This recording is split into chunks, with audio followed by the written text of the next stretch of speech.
What's up, guys? He's got a goal of doing 80,000 in profit this year. He's already made a few thousand selling books on Amazon. He wants to do that primarily with used books, CDs, and DVDs. Welcome to the Amazon Savages Podcast. Welcome to the Amazon Savages Podcast. Hear the stories of Amazon sellers crushing it in the game and keep up with the latest strategies that are working. Sit back, relax, and remember, if you truly try and work really hard, you will make a ridiculous amount of money selling on Amazon. What's up, Jesse? How's it going, Avery? Pretty good. So yeah, walk us through how you got started and kind of what success you've had so far and how you plan on accomplishing that goal of 80,000 profit this year. You'll have to walk me through the questions again after, but so basically starting off, I just seen Reezy Resells, honestly, yet again. Seen him, and I just tried the idea, really basic. I tried to do, like, I bootstrapped the whole thing with like maybe $400. I got like the cheapest printer I could find. I had to do 30 ups and that. Nice. What printer are you using? I got the Rollo right here. I just got like a LaserJet printer right now. I want to get the whole Rollo thing. I've already registered with UPS with a business account. Nice. So I already have tons of supplies in my living room. I just don't have nothing to use on them right now. So as soon as I get that Rollo printer, I'm set to go. Yeah. The cool thing about Rollo is you can use it to print F and SKU labels for the book. You never have to pay for ink because it's an inkjet. It's a thermal printer. So ink cartridges are super expensive. And you can adjust this to do UPS labels, which are free for life if you go to UPS and set up a business account. And you can get free pickups from UPS. I pay $1 for a pickup. Did you? Yeah, that's what I pay. Do smart pickups. Ask them about smart pickups. Get your rep on the phone, and they'll hook you up. But you can adjust this, print F and SKU labels, and then when you're ready to print the shipping labels, just open that up. Best $200 you'll spend, in my opinion, is on a Rollo printer. Yeah, it's all I've ever heard about those. Because it's like $25 a cartridge for ink. No, you don't. No ink. It's thermal. No. I mean, like for me right now, I spend $25. Okay. That ain't bad, but sometimes it's like $70, $80. Yeah, it's more the shipping labels because they're so big and they take up a lot more ink. And I can choose to print in like standard quality, but I like to go high quality because it makes my barcodes way more visible. And I just don't want them to not be able to scan them or something. Exactly. So walk us through where you found your first profitable books and kind of what's been working for you. So I started off in a small town. So if you're in a small town, you can definitely start because I had one little tiny library and one thrift store. And with those two stores, I was able to get $6,000, $7,000 sales in maybe 6 months of the 2022. And then that just verified everything. That got me in the process of prepping, shipping, labeling, a lot of YouTube videos to learn all that and trial and error. And so then I had to take a little break because I ended up having to move to the city. So a lot of finding places and stuff. And then once I got in this November, I finally got to go out source all day, about 8 hours. And easily just I only went to 2 thrift stores and I had over $300 of like purchase I bought. And there was over like about $2-3 grand again in profit. And that was just one day.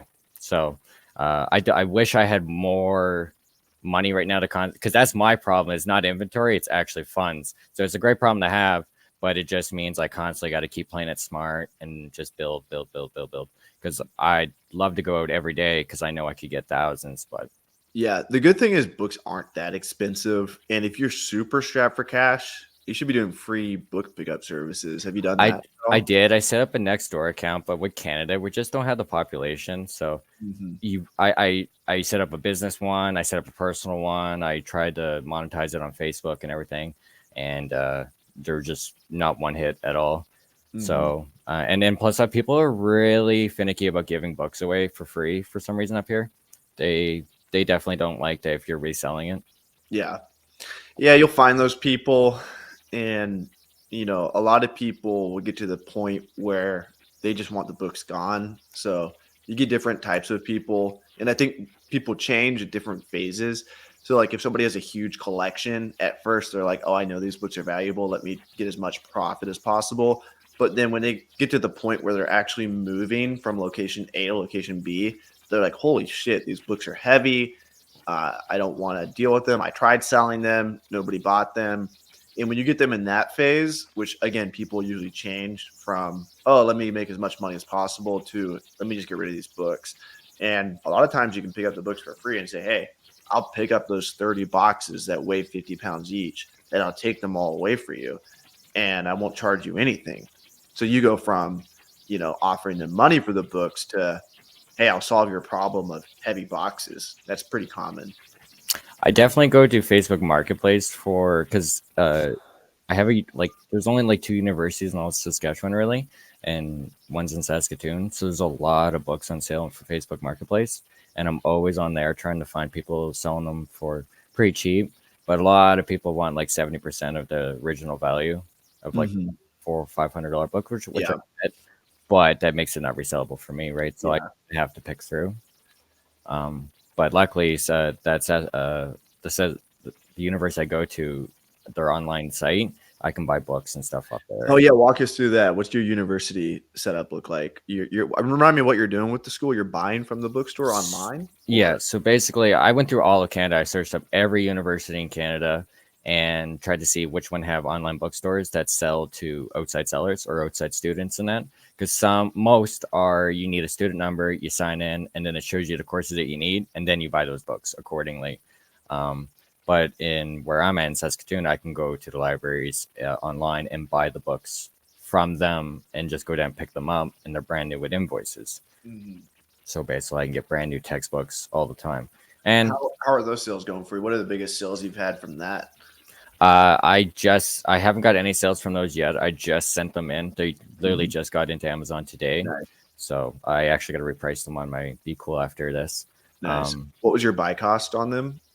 $10 a piece, and they sell regularly for like 120, 130 brand new. Nice. Yeah. Dude, you'll be cash flow positive in no time. Like with used books, the beauty of it is even if you're paying $10 a book, which is a ton to pay for books. Yeah, it is. Just you're going to eventually get such big Amazon payouts that you cannot buy any more inventory than what you're getting in. Whereas with these other inventory business models, wholesale, online arbitrage, it can take months or years of being cash flow negative or neutral if you continue to reinvest your Amazon payouts into inventory that, you might be making 25K profit each month, but you reinvested that 25K in products. So it feels like your bank account isn't going up at all. So whereas with zero. used books, you're putting in the equity, the sweat equity of finding the books, but pretty quickly you'll be making really big Amazon payouts that supersede whatever you paid for the inventory.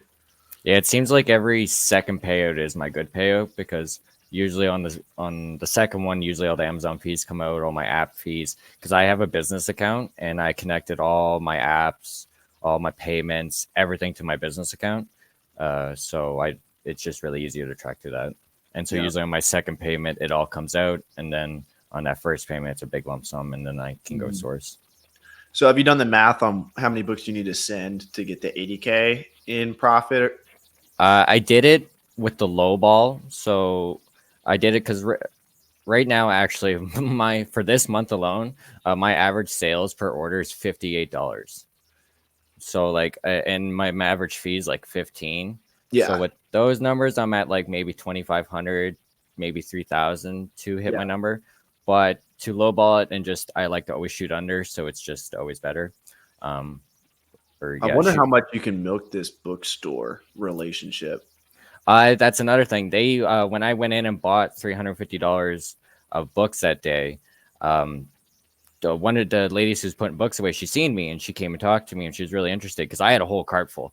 And she was like, "You're gonna buy all those?" And I was like, "Oh yeah." And so she went back and filled up a whole cart of stuff that they can't sell. They don't even want to put on the shelf. And I got to go through it all. And then basically half the cart was profitable, which was insane. So she couldn't believe it. She was literally then putting books on shelves. And before she put it on the shelf, she would ask me if I wanted to scan them. And I was taking half of those off her as well. And so basically when I was done, I actually have to go talk to the owner next week. I'm trying to get into the back of the store. But so either for backroom access, but I also want to see if they'll fill up a Gaylord of books like throughout a week or two, and of all the ones they don't want, and then I'll just come pick them up and give them either, a discounted price for the whole lump sum and go, right? Because then I'd be buying their Gaylords and I'd still be going and cherry picking their good stuff. So that that'd be a really good deal. And then you're also buying online from them. I buy online from universities and that. Everything else I physically go to. Okay. And is that the same university or different? Same university. It's basically just one. Yeah. Okay. When you buy them online, are you getting them shipped to you, or are you just going and picking them up? I go pick them up because they're in my city. I try to find other universities across Canada that sold online books, but it was really hard. I couldn't find any that I could access. Like we even went to a Reddit that listed every university campus in Canada, and most of them were I had to have a student ID to log into and find the courses. Mm-hmm. Did you go to college? No. I got my grade 12 equivalent, and that was basically it for me. Nice. Yeah, because sometimes you can leverage that. I like school, but the 5-6 years I would have spent in school is the life experience I got in the sales and stuff. Yeah. Will never beat it, ever. Yeah, I just went to college to wrestle, essentially. But that's where I started my book business, was all the textbooks on campus. I bought them from students, bought them from my friends, and it kind of taught me the book game. And my college, actually, I got them to, so there's an athletic directing department. They pay for all the athletes' books, and then the athletes have to give the books back. And what they'll do is they'll go to bookscouter.com, and they'll scan the books in, and they'll see different vendors pay different amounts. So there's Textbook Rush, Sell Back Your Book, Valor Books, and they would make different shipments to these different vendors. But I would actually pay them more for their books. I would actually sell their books for them on consignment. I said, hey, instead of sending your books to 3 different locations or 10, however many they were sending, I was like, why don't you just pack them all in boxes, send them to me, and I'll sell them on Amazon for you and pay you. I would only pay them 40% profit. So I got 60. They got 40. I covered shipping. I covered prep to me. Actually, I think they paid shipping. And they've sent me at least 10 grand in profit for me. Oh, wow. And so I'm going to be, if they keep sending, I need to call them actually. I think they stopped sending me books, but for the last 5 years, they were sending me books. And I'm like, hey, if, I might pay for my college, because I think I ended up paying like 15 grand for school. I had a partial wrestling scholarship. And so I could, I'm only 5 grand negative from school now. So it could become a profitable experience going to college. I was going to go to university. I was going to be a pilot for the military. So I had all my equivalents, like physics, advanced functions, vectors. I had all that. But basically, when I finished that and I was going to go to be a pilot for the military, I had to go to a campus, and I wasn't able to bring my dog with me. And my dog was just my life at that point. It was the only thing that got me through life. So I just kind of made the choice. I'll find another way, Yeah. And so he's still with me here, and I don't regret the decision. That's the beauty of entrepreneurship. You can build your life how you want. That's why I started doing this. Yeah. I just wanted to travel all the time. I was following Reezy back then too. And I'm like, I could live in my car and find books. Boom. Travel the whole country. I don't care if I make a few thousand a month. Big thing for me was I did rope access basically I did high rise window cleaning and building maintenance. So I hung 600-700 feet off buildings every day. And just eventually after a year or two, my company was just trying to get past safety regulations and stuff to get more jobs, and basically should have fell to my death one day. And ever since that day, I just kind of lost my faith in companies and working for other people. You said you should have felt it? I should have felt it. It was the Greenberg people were sitting on my shoulder for a couple hours. And what happened? That sounds terrifying. So basically you put in hooks on your anchors up top. Yeah. And we were just 2 newbies on the job, so you only know what you know. And in rope access, if you do rope access procedures, there's supposed to be a level 3 on every building with you. And we were 2 level 1s. And so he can check our lines and our rigging. Yeah. And we hooked into expired anchors. So we hung on them all day, worked, and they held. But when we got to the top, it was when you take a bottle cap off, and then at those last 2 grooves, if you try to pry it, it won't, but it wants to pop off. Yeah. Basically that. And that's what I had all my weight on all day. How did you know? When we got back. So when we did the job, got to the bottom, went inside, went to the elevator, go to take our lines off to go to the next line. Yeah. I could look at my lines and they were just Oh about to pop off. gosh. Yeah, yeah. And so ever since that, that's what drove me. I wanted entrepreneurship before that, but it was always like, oh, I'll do my own rope access company. I'll do this, right?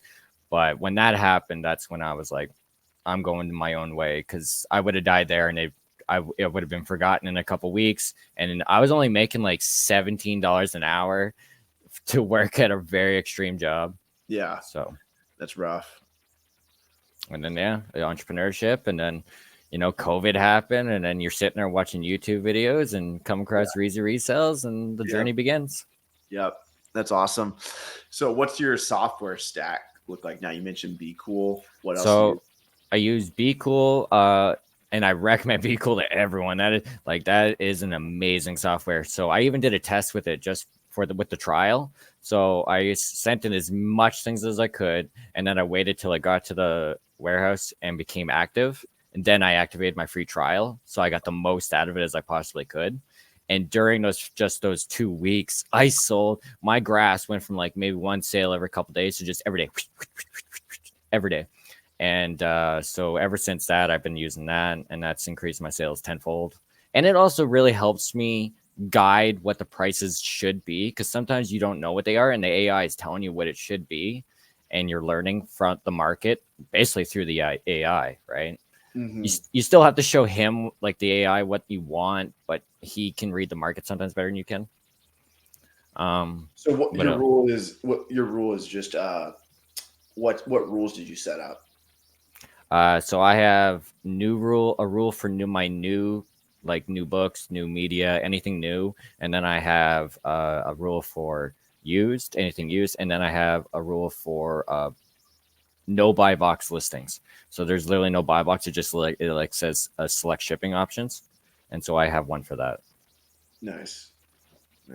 And that's basically that one. Those ones are just kind of try to sell as quick as possible.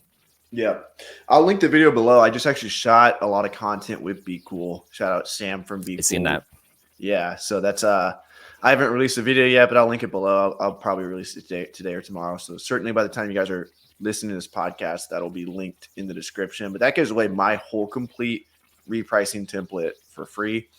So you guys can go and watch that if you want. But BeCool is great. It's like super simple to use. I used Channel Max for a long time, but the problem with Channel Max is it's kind of like the user interface is hard to navigate, where BeCool makes it like super dumbed down and easy to use. Yeah, I find people complain, say it's too complex, but I find it's super easy. And he has a YouTube video for everything. And every week or two, he's setting up new update. Like every time they update the software, he sends out a YouTube video of the update and explains it. Yeah. And he's pretty good at explaining it. So I've never had a hard time understanding anything. Yeah, that's awesome. Have you gotten around to using GoToList yet?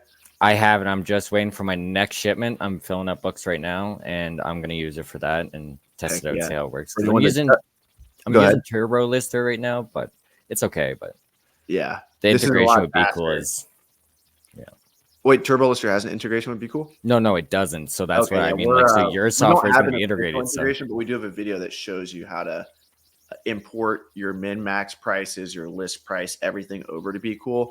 Okay, that video is on my YouTube channel already. But if anyone that doesn't know, GoToLister is the fastest listing software on the planet, and it makes this podcast possible. It's the official sponsor for this podcast, my software. So check it out. Attention, Amazon FBA booksellers. I used to hate listing books on Amazon because of how long it took, but GoToLister has fixed that. GoToLister allows me to scan, label, and ship 100 plus books per hour. It's the fastest listing software that exists for Amazon sellers. Listing fast allows me to spend more time finding profitable inventory rather than listing all day. One of the best things about GoToLister is our intelligent pricing feature that automatically prices your faster selling items at higher prices. Click the link below to give GoToLister a free trial for 14 days. So that's actually an important point. When you send books to Amazon, you only get one chance to initially price the book. So whatever software you're using to reprice, let's say you sent in $100 book, but there are no FBA offers, you could be pricing that at $150 and make an extra $50, and the repricer is not necessarily going to know that.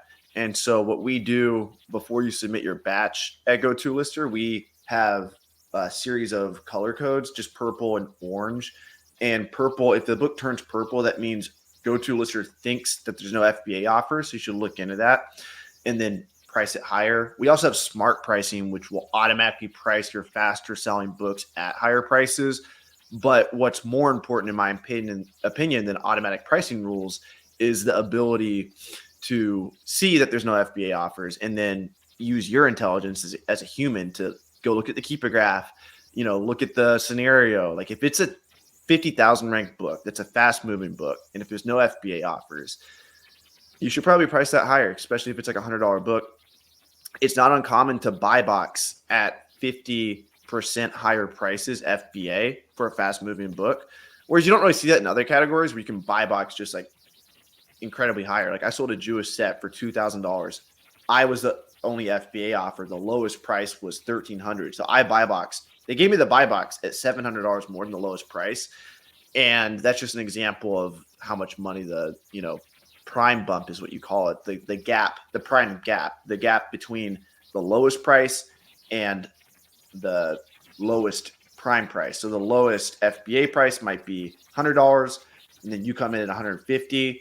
Maybe you buy box, great. Maybe you don't, but there's probably someone out there, if it's a fast enough moving book, that's willing to pay a premium to use their Prime membership and get that 2-day shipping.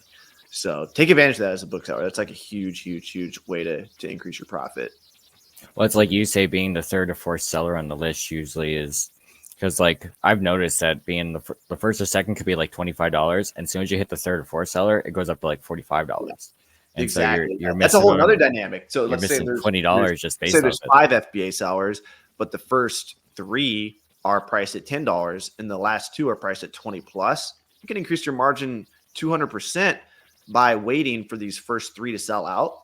The lowball sellers, which, if it's a seasonal book, textbook season's coming, boom, boom, boom, these are gone. Now the price is brought up to $20. You were patient. You waited to be FBA slot 4 rather than just settling for pennies on the dollar at FBA slot 1. Yeah.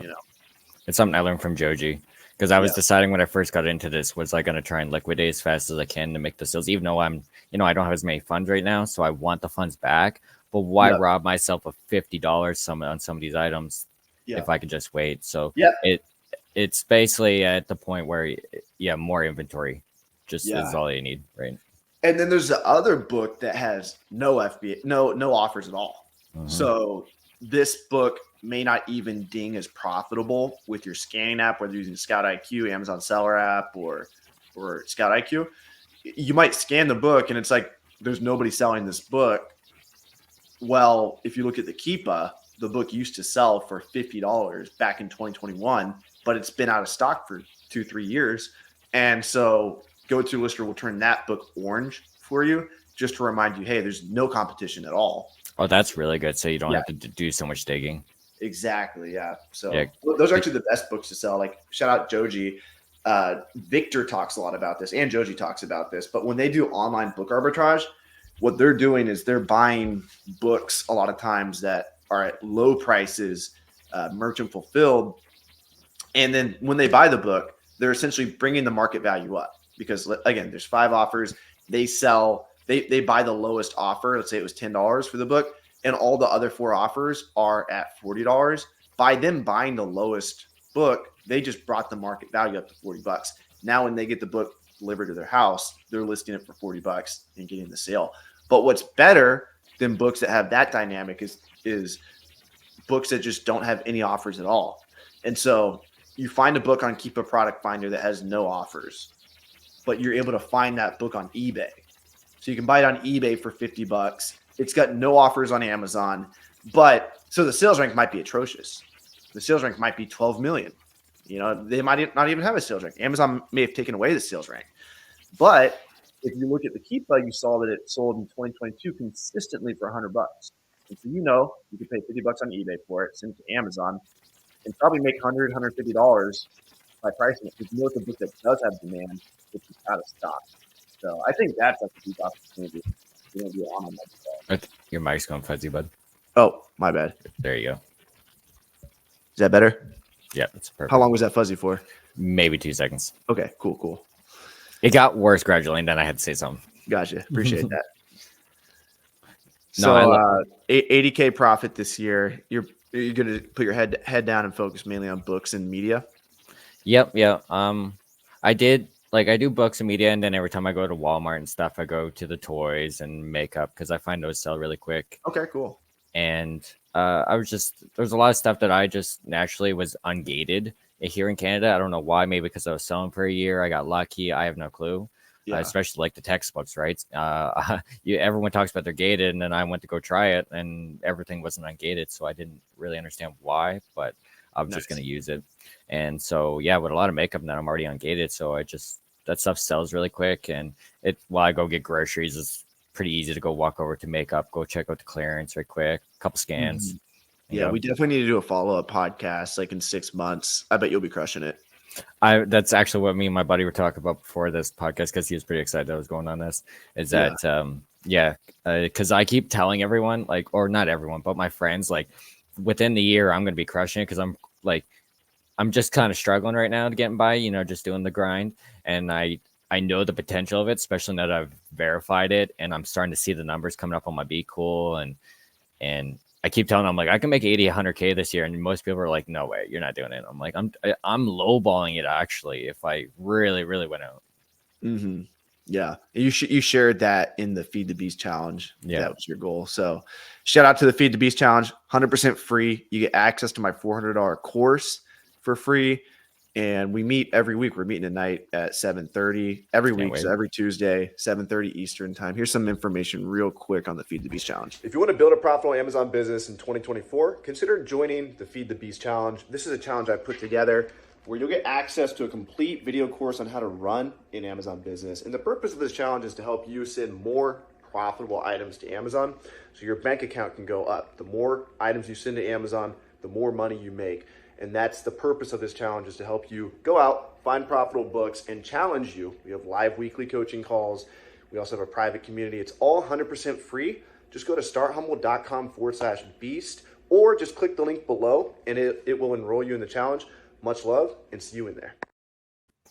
If there's one metric you can track to build your book business, it's how much inventory are you sending to Amazon. Now, of course, that's assuming you're sending good inventory. Yeah. Don't send trash. Yeah. And as you scale to, it sounds like I think what you'll do personally, Jesy, is I think you'll do books for a while and then you'll scale to all categories. You're already kind of doing it. Yeah. But at a certain point, you'll be getting 10K Amazon payouts and you're like, okay, even if I buy 1,000 books this month, I can't spend more than $3,000. No. And so then you're like, what am I going to do with this $7,000? You can either pay yourself or purchase more inventory. So like at a certain point, the metric goes from items listed, which I think you should really be tracking that starting out, is like how many books are you listing? But then eventually it's going to be how much money am I spending on inventory? So when you expand to wholesale or online arbitrage, if you choose to, some booksellers. No, that's the ultimate goal is that, because I do like the books, the high ROIs, but as the scalability with going out yourself, it's a little harder. Yeah, cherry picking just in general isn't super cool.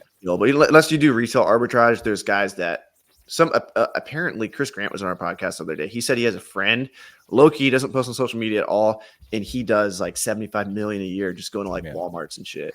Well, the crazy thing is a lot of people have a hard time reading the KPI graphs and that, and I'm really math oriented, so I can look at the KPI graphs and read them no problem. So a lot of people complained they couldn't find profitable products. I got Keepa just for a test and just start sourcing just for fun, like just as to literally have a fun couple hours. And I found proper products constantly. So for me, it was, I didn't have the inventory then. So then I was like, oh, well, I have to backpedal, and I got to go to books this year. Basically, it's just a 1 year goal to just kill books as hard as I can this year, take all that money, still keep living frugal for another year, because I have no problem living. I have 2 roommates, so my rent's pretty cheap in that. Nice. And just go to OA and most likely wholesale, because it's just basically the same thing, just not as many SKUs, so it's a little bit easier to track and stuff. And I'm a great talker. I love talking to people, so networking relationships would be no problem for me. Yeah, 100%. Speaking of networks and relationships, we got a big conference coming up. You should come to one of these, man. We got Miami. I would love to. Yeah. So real quick, here's our speaker lineup. We got Watch Me Amazon. All these people are going to be there in person. Miles, Warner, me, Taylor, Reezy is going to be there. Nice. Joji Davenport doing 100K. You guys should go check out his YouTube channel, Joji Davenport. He does textbook flips, Amazon to Amazon flips. He's going to do 100K profit this year, most likely. This guy started selling on Amazon years ago. I used to run ads for my course that I charge $400 for. Again, you guys can get that for free if you click the link below. But I used to charge $400 for this. And he actually saw my ads for that. And that's kind of around the time he started selling on Amazon. And now he does 10 million a year in online arbitrage with like 20 plus virtual assistants. Or at least he's sold over 10 million. I don't know if he does 10 million annually, but that's like Nike flips and stuff like that. And then Vishal does 600,000. He's out of Canada.